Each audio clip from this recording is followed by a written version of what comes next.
வணக்கம் ஃப்ரெண்ட்ஸ், எல்லோரும் எப்படி இருக்கீங்க? நான் சூப்பராக இருக்கேன்.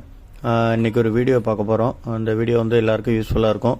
இந்த மாதிரி நிறைய வீடியோஸ் போட்டுட்ருக்கோம். எல்லாருக்கும் வீடியோ பிடிச்சிருந்தால் லைக் பண்ணுங்கள், ஷேர் பண்ணுங்கள், கமெண்ட் பண்ணுங்கள். மறக்காமல் நம்ம சேனலை சப்ஸ்கிரைப் பண்ணுங்கள். தேங்க்யூ. வணக்கம் ஃப்ரெண்ட்ஸ். இப்போ பார்த்தீங்கன்னா இது வந்து ஹையர் வாஷிங் மிஷின் பிசிபி. இதில் வந்து பார்த்தீங்கன்னா இங்கே பாருங்கள், இந்த ரெசிஸ்டன்ஸ் வந்து எரிஞ்சு போயிருக்கு. ஓகேங்களா, டோட்டலாக எரிஞ்சிச்சு. இது வந்து இதுக்கு போகிற அவுட்புட் லைனு. இது வந்து பார்த்திங்கன்னா ஆல்ரெடி ஒரு போர்டு ஒன்று இது பண்ணி கொடுத்தோம். போர்டு போயிடுச்சு. ஃபஸ்ட்டு வந்த போர்டு ஃபுல்லாக எரிஞ்சு போயிருந்தது. ஓகேன்னு வேறு போர்டு ஒன்று வாங்கி கொடுத்தேன். அப்பையும் ஒயரிங் கிட்டு எல்லாத்தையும் செக் பண்ணிவிட்டு போடுங்க, எல்லாத்தையும் பம்பு வால்வு எல்லாம் செக் பண்ணிட்டு போடுங்கன்னு சொன்னேன். அவங்க அதே இதில் போட்டிருப்பாங்க போல். இங்கே பாருங்கள், இதுவும் சேம் அதே இது எரிஞ்சிருச்சு, எரிஞ்சு போயிருந்தது. இங்கே பாருங்கள், ரெண்டும் ஒரே இது தான், இங்கே எரிஞ்சு போயிடுச்சு. அவங்க என்ன பண்ணியிருக்காங்க, இந்த போர்டை வச்சுட்டு வேறு புது போர்டு ஒன்று வாங்கி போட்டிருக்காங்க. அந்த போர்டும் பர்ன் ஆகிடுச்சு. ஆக்சுவலாக இது ஒயரிங் கிட்டோட எதுக்கு எடுத்துகிட்டு வர சொல்கிறது அப்படின்னு பார்த்தீங்கன்னா, சம்டைம்ஸ் ஒயரிங் கிட்டில் ப்ராப்ளம் இருக்கலாம், இல்லை வால்வில் கூட ப்ராப்ளம் இருக்கலாம். ஏன்னா நமக்கு போகிறது வந்து ரிலே கிடையாது. முன்னாடி எல்லாம் ஓல்டு மாடலில் ரிலே போட்டிருப்பாங்க. ஷார்ட் ஆனால் கூட ரிலே ஒன்றும் ஆகாது அவ்வளோ சீக்கிரத்தில். இப்போ அப்படி கிடையாது. இப்போ பார்த்தீங்கன்னா இதுக்கு பேர் வந்து ட்ரையாக் ஐசின்னு சொல்லுவோம். கேட் ஐசி தான் ட்ரையாக்கு, அதாவது ட்ரையாக்குன்னு சொல்லுவோம். ஒரு குறிப்பிட்ட ஸ்டேஜ் ஆம்ஸுக்கு மேலே போயிடுச்சுன்னா ட்ரையாக்குன்னு சொல்லுவோம். டிரான்சிஸ்டர் டைப்பு ஸ்விட்சிங் தான் இதுவும். ஆக்சுவலாக மைக்ரோ கண்ட்ரோலின் சப்ளை வந்தோன்னா சுவிட்ச் ஆன் பண்ணி இந்த பம்பையோ வால்வையோ ட்ரெயின் பம்பு வால்வு இதெல்லாம் ஆப்ரேட் பண்ணுறதுக்காக இந்த மாதிரி யூஸ் பண்ணுறோம். மோட்டருக்கு பார்த்திங்கன்னா அதை விட பெருசு இந்த ட்ரையாக் யூஸ் பண்ணுவோம். அதோட ஆம்ஸ் அதிகம், இந்த ட்ரையாக் யூஸ் பண்ணுவோம். இதெல்லாம் என்ன ஆகும்னு பார்த்தீங்கன்னா, லைன் நியூட்ரல் ஒர்க்கிங் ஆகிட்டு இருக்கும்போது ஷார்ட் ஆனிச்சுன்னா டப்புன்னு ஐசி எகிரிடும். ஒர்க்கிங் ஆகிட்டு இருக்கும்போது ஷார்ட் ஆனிச்சுன்னா கண்டிப்பாக ஐசி எகிரிடும். ஏன்னா ஹை ஆம்ஸ் தாங்காது. இதுக்குன்னு ஒரு குறிப்பிட்ட ரேஞ்ச் ஆம்ஸ் தான் இருக்கும். லைன் நியூட்ரல் ஷார்ட் ஆகும்போது ஹை ஆம்ஸ் போயிடும், அப்போ ஷார்ட் ஆகிடும்.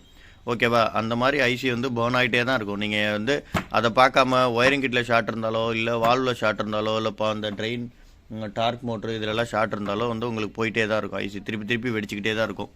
அதே தப்பை தான் இவங்களும் பண்ணியிருக்காங்க. ஆக்சுவலாக இந்த லைன் பார்த்தீங்கன்னா பாருங்கள், ஒயரிங் கிட்டோடு எடுத்துகிட்டு வர சொன்னேன், எடுத்து வந்திருக்கிறாங்க. இப்போ பாருங்கள், இது வந்து 2 பின்னு வரும். ப்ரெஷர் சுவிட்சு 2 பின்னு. இது இது டோர் சுவிட்சு. இதுவும் பார்த்திங்கன்னா மேக்னெட்டிக் டோர் சுவிட்சு. இது பார்த்திங்கன்னா ஒன்று வந்து மோட்ரு, இந்த ஒயிட்டு ரெட்டு ரெண்டுமே மோட்ரு. ஒன்று இன்லெட் வால்வு, ஒன்று ட்ரெயின் பம்பு, ஒன்று சப்ளை. ஓகேங்களா? இது எம்டி. இப்போ பார்த்திங்கன்னா இங்கே பாருங்கள், இந்த இருக்குல்ல இந்த ட்ரெயின், இது வந்து நல்லாயிருக்கு. இப்போ இந்த ட்ரெயின் அடி வாங்கியிருக்கு. பாருங்கள், எதுக்கு போகிற லைன்னு பார்த்தீங்கன்னா தெரியும் உங்களுக்கு. இப்போ பாருங்கள், இங்கே பாருங்கள், இந்த லைனு, இந்த எல்லோ ஒயர், இந்த எல்லோ ஒயரோட லைன் தான் வந்து இந்த பாருங்கள் ட்ரையாக் வெடிச்சிருக்கு. ஓகேவா? இது எதுக்கு போகிறது அப்படின்னு ட்ரேஸ் பண்ணோம்னா, இந்த எல்லோ ஒயர் எங்கே போகுது அப்படின்னு ஒயரிங் கிட்டில் பார்த்தோம்னா டோட்டலாக பார்த்தீங்கன்னா இங்கே பாருங்கள், ஒயரிங் கிட்டில் ட்ரெயின் பம்புக்கு வருது. இவங்க என்ன பண்ணியிருக்காங்க, இந்த ட்ரெயின் பம்பு ஃபால்ட்டாக இருக்கும். ஆக்சுவலாக நீங்கள் போட்டிங்கன்னா சப்ளை வெளியில் கொடுத்து செக் பண்ணிங்கன்னா நல்லா இருக்க மாதிரி இருக்கும். 230 வோல்ட் கொடுத்து டேரெக்டாக போட்டிங்கன்னா நல்லா இருக்க மாதிரி தான் இருக்கும். ஆனால் ரன்னிங்கில் இருக்கும்போது உள்ளே வைண்டிங் ஷார்ட் ஆகும். உள்ளே எதுவும் வைண்டிங் ப்ராப்ளம் ஆகி உள்ளே தண்ணி போய் ரெஸ்ட் ஆகிருக்கு பார்த்தீங்களா, தண்ணி போய் உள்ளே வந்து எதுவும் ப்ராப்ளமாக இருந்தது அப்படின்னா நீங்கள் என்ன தான் சரி பண்ணி என்ன திருப்பி அதை ரெடி பண்ணி போட்டாலும் போர்டு போட்டாலும் மறுபடியும் அடி வாங்கிக்கிட்டே தான் இருக்கும். போடுறப்போ ஒர்க் ஆகும், மறுபடியும் ஒரு 2 நாள்லையோ 3 நாள்லையோ உங்களுக்கு மறுபடியும் ஐசி போயிடும். அதனால் என்னென்னா இந்த பம்பை ட்ரெயின் டார்க் மோட்டர்னு சொல்லுவாங்க, ட்ரெயின் பம்புன்னு சொல்லுவாங்க, ட்ரெயின் மோட்டர்னு சொல்லுவாங்க. இதை மாற்றுறது பெஸ்ட்டு. அது எதனால் அடி வாங்குதோ அதை மாற்றிட்டு அதுக்கப்புறம் போட்டிங்கன்னா உங்களுக்கு லைஃப் வரும். இப்போ நம்மள்ட்ட இது வந்து வந்திருக்கு. ஐசி மாற்றி இதை வந்து நம்ம வந்து இது பண்ண போகிறோம். இங்கே பாருங்கள், இதுதான் அந்த ஐசி. இதுலேயே நிறையா டைப் இருக்குது. ஓகேங்களா? நிறைய மாடல்ஸு, நிறைய ஆம்ஸுக்கு தகுந்த மாதிரி ஒரு வேரியண்ட்டு ஒரு மாதிரி போடுறாங்க. ஓகே, இதை மாற்றிட்டு இந்த ரெசிஸ்டன்ஸ் மாற்றணும். இந்த ரெசிஸ்டன்ஸ் பார்த்திங்கன்னா இதோட triggering voltage.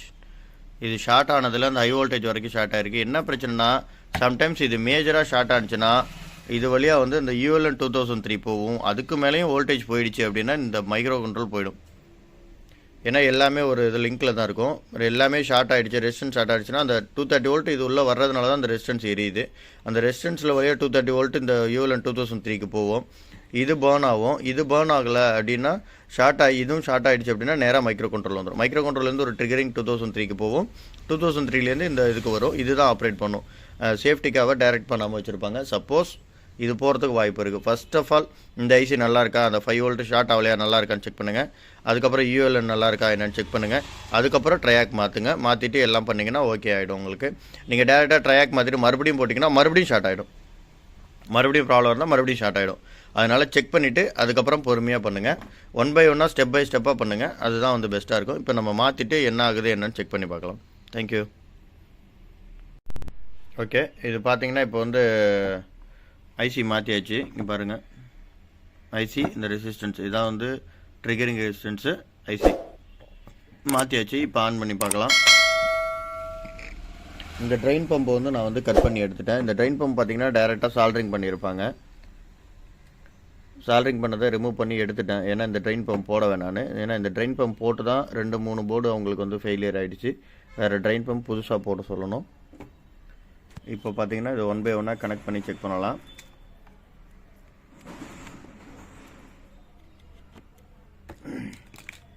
Okay, sensor, door சுவிட்சு எல்லாத்தையும் கனெக்ட் பண்ணிக்கணும். டோர் சுவிட்சை டைரக்ட் பண்ணிடலாம். அதுக்கப்புறம் பவர் இதெல்லாம் கனெக்ட் பண்ணிவிட்டு உங்களுக்கு செக் பண்ணி காட்டுறேன். இங்கே பாருங்கள்,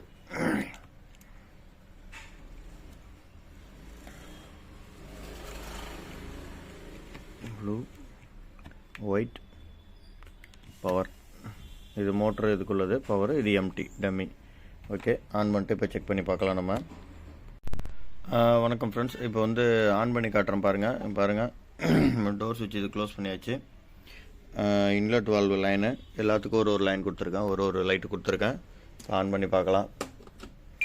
பவர் கொடுத்த உடனே ட்ரெயின் பம்ப் வந்து ஆன் ஆகிடுது. ட்ரெயின் பம்ப் வந்து இதில் இருக்குது. ஆனால் ட்ரெயின் பம்புக்கு பார்த்தீங்கன்னா இதுலேருந்து வர சப்ளை, இந்த ULN 2003லேருந்து சப்ளை வந்து டைரெக்டாக வந்துக்கிட்டே இருக்குது. ஒன்று ULN 2003 வந்து ஷார்ட் ஆகிருக்கலாம். ஏன்னா உங்களுக்கு ஆல்ரெடி சொல்லியிருப்பேன் மைக்ரோ கண்ட்ரோல் உங்களுக்கு ஷார்ட் ஆகும்னு. நீங்கள் பாருங்கள், ஆன் பண்ணிட்டேன். இன்லெட் வால்வு ஓப்பன் ஆகிடுச்சு. இன்லெட்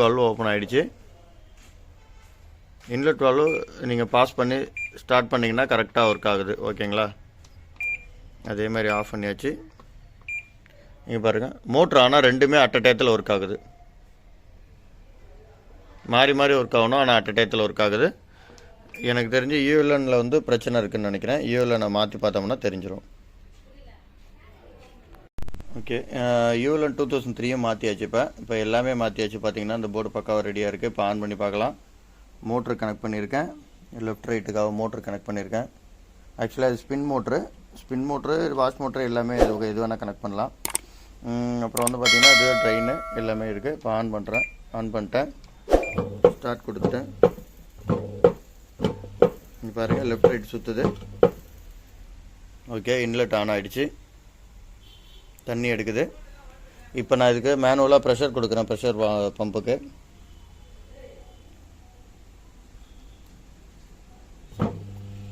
இங்கே பாருங்கள், இன்லெட் வால்வு கட் ஆகிடுச்சு. வாஷ் ஓடுது.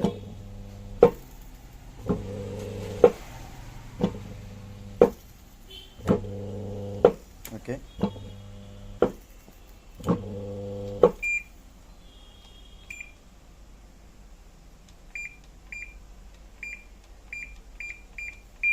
ஸ்பின் வைக்கிறேன். இன்வெர்ட் வால்வு ஓப்பன் ஆகிடுச்சு. கொஞ்சம் நேரம் கழித்து மோட்ரு ஓடும். பாருங்க, மோட்ரு ஆன் ஆகிடுச்சு.